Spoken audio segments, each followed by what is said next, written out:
So in this channel, we will talk about many things that relate to nature, whether it's to make use things from nature um,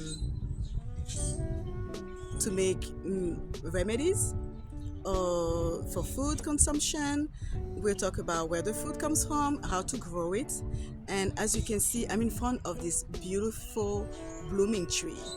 This is a peach tree, specifically a donut peach tree. If you've never seen a donut peach tree, I will insert photos so you can see and take a look.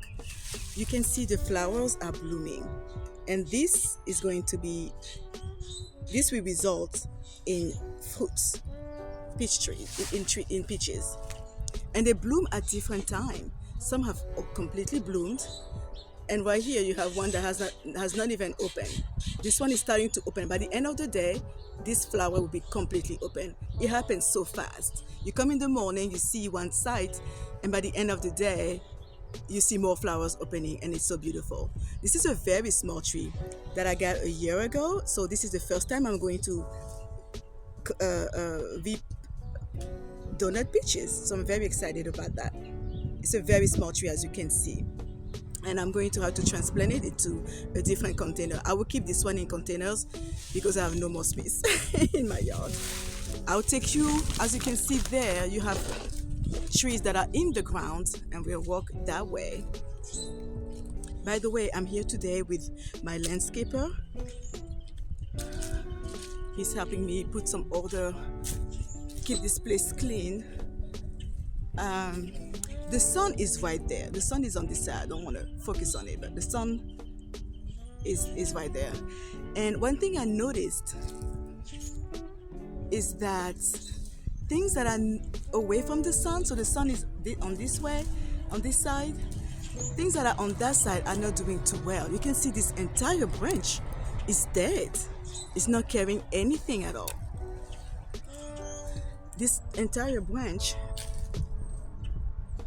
has nothing on it, completely nothing. It's away from the sun and it's not carrying anymore. It was carrying a little bit last year, but now there's absolutely nothing. There's absolutely nothing. It's gonna have to go. And fortunately, it's not going to balance the tree because everything is on that side. Everything is on the right, and there will be nothing on the left side, which is weird, but it is what it is. I'm gonna be doing some pruning today. As you can see, some branches need to go. This is one of them. It's carrying nothing. So I'm gonna do some pruning today and just get rid of stuff. But you can see how beautiful that is. This is another peach tree. I've had it since 2019. I've had it for 5 years. It's blooming beautifully, and these flowers are like a deeper pink, and it's so high. And so I have my landscaper William and his partner who are going to help me trim because it's so high now. It's way higher than I can manage. So they're going to be here and help me to manage to trim those trees down. I have another one here, and my hazelnut bushes right there, the two of them, apple trees and cherry trees and so on and so forth. So they're going to help me to clean a little bit. It's spring, things have outgrown, that we need to trim all of this stuff here, and it's a lot of work. I used to do that in the past. That you have, so I'm showing you the good, the bad, and the ugly of what it is like to grow fruit trees and to grow herbs and anything in your yard. And it's possible. I'm doing that to show you from the beginning to the end how it all starts. Look how beautiful that is. Look how wide open this place. It's getting ready to be pollinated. Another thing is that as beautiful as it is, and I haven't been really good at that, to be honest, but I should have sprayed that tree in the fall, but I was a little lazy and I didn't. So I'm gonna have to continue with my pest management, or because these trees get fungus. There's a fungus that it gets that gives a disease to the leaves called peach leaf curl. That's what it is. And it's a very ugly thing, and it destroys the look of the plants sorry, the looks of the leaves. And I'm gonna have to spray, and I'm gonna have to be consistent and spray to keep the tree disease free. Again, this is something that's dead. It's going to have to be pruned. So that's what I'm going to be working on today. The guys out there are helping me to clean the yard, make it nice and pretty, but I'm going to have to trim those branches. Some of them have to go. This is another one. These are other ones that have to go. So it happens. So I want to show you what it's like, not just at the end of the season I come out and I pick a fruit and you see how pretty and beautiful it is, but I want to show you what really happens, the management, the maintenance of it. Over here we have two, this one over there and this one over here. These are two nectarine trees. They are colossal. You have to be careful about the trees you buy. They are colossal. They are so high.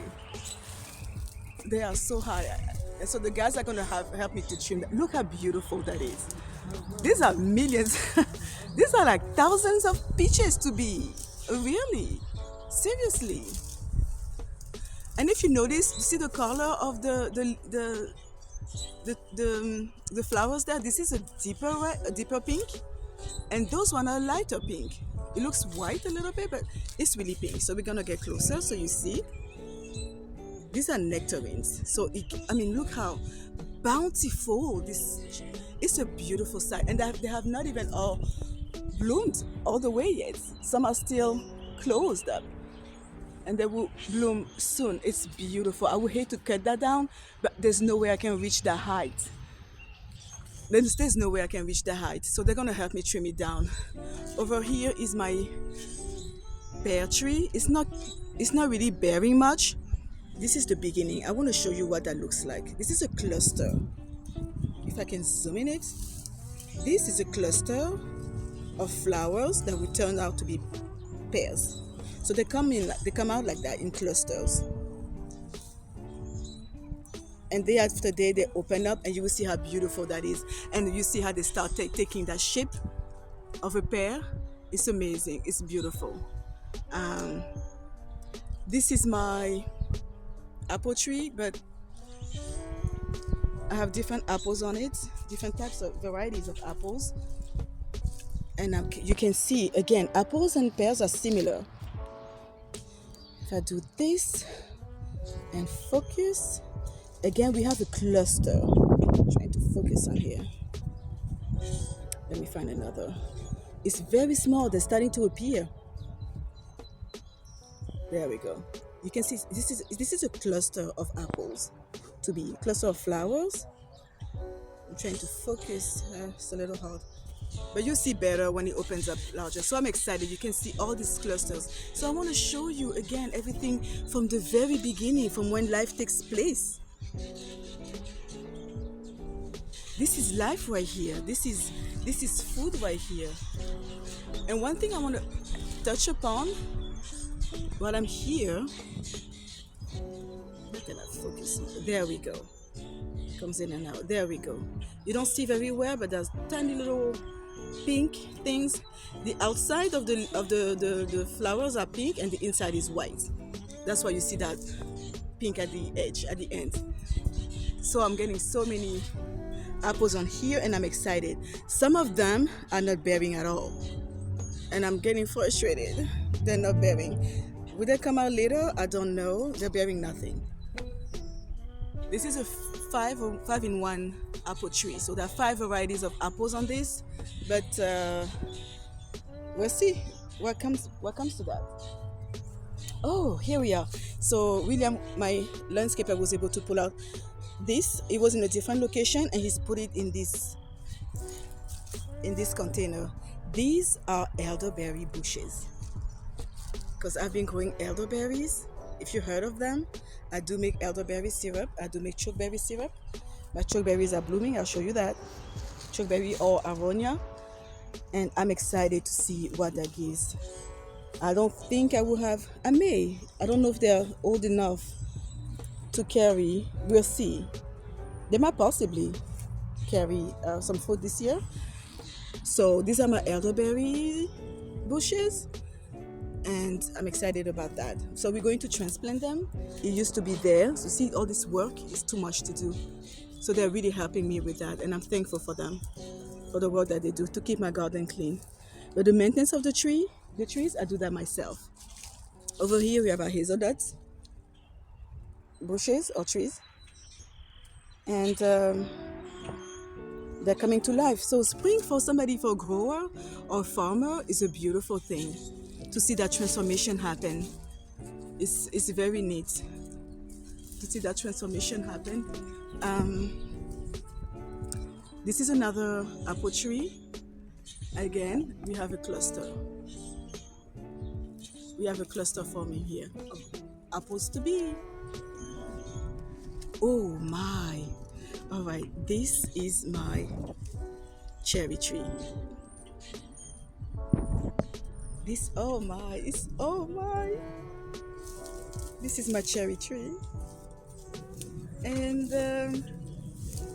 you see oh my, it's so fast. These are so advanced already. The flowers will come out, and these are cherries. Look at that, guys. These are cherries. There are so many clusters. It's full of them. You're gonna see when they start dropping, looking like cherries. It's everywhere. This is so, I am so thankful. I'm gonna have to nourish the tree, and I'll try to show you how that works. Look at that. Look at that. It's everywhere. These are leaves. You see how it's elongated? These are going to be leaves coming out, going from the tree, because the tree is bare right now. And these are more round. You see the difference? These are more round. So this is more elongated. This is going to be a leaf. This is more round. This is going to be a fruit. So we're doing some spring cleaning, and I wanted to show you how it starts, how it all starts, how it all begins. Over here, we're getting a clusters, very tiny. This is my plum tree, my Stanley plum tree. These, we're getting clusters of fruits. Again, flowers are gonna come out. This is an amazing time for a grower, and I wanted to share that with you. This is something that's not carrying. I'm gonna have to trim that. You can see. You see, it's not always perfect. This is from another branch, but this one here is carrying nothing.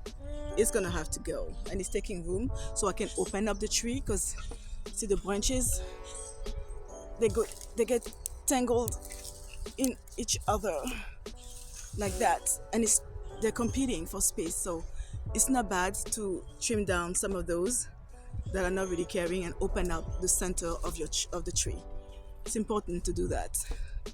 So I wanted to share this amazing experience with you, and show you how it all begins, how it all starts, and we go through this journey in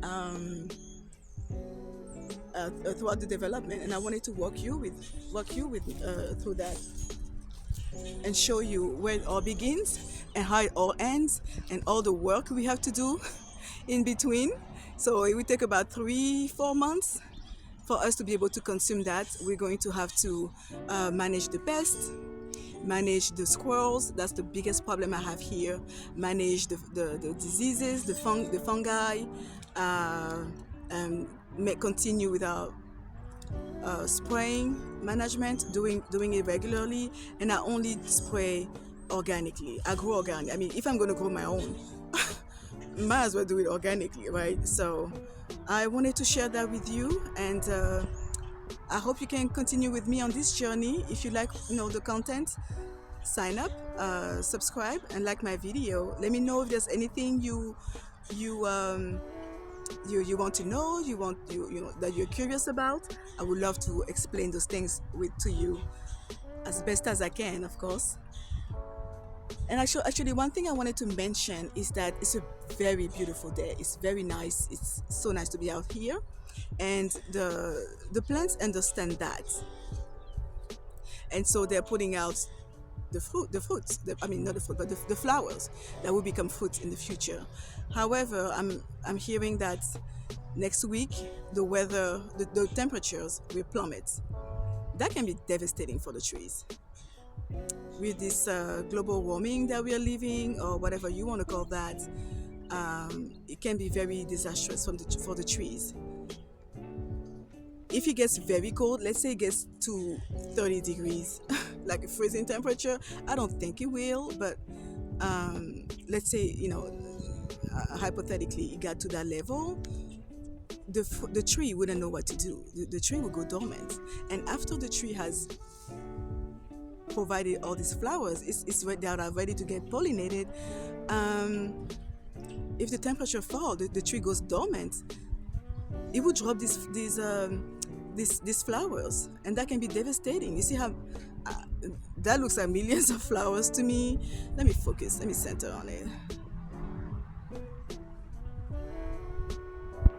If I can do that. Well, I'm not able to at this moment, but that looks like millions of flowers to me. And if that were to happen, if the weather went up and down, not knowing what to do, that would be very devastating. And I mean, I just have a couple of trees. I have 10, 11 trees, really 11, and the two in the buckets, that's 13. I just can't stop getting these trees.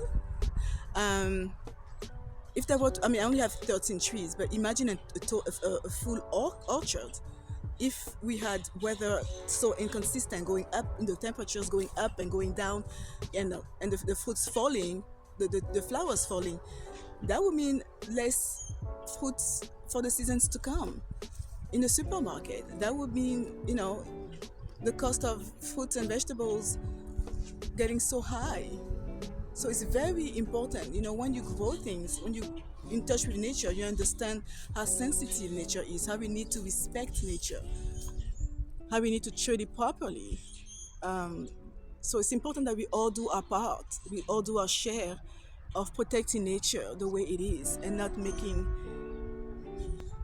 any drastic decisions that can impact our planet even more. So I just wanted to share that with you. Something that you do realize when you grow your own is something real, because you have this here and you can lose it all if the weather is so inconsistent. So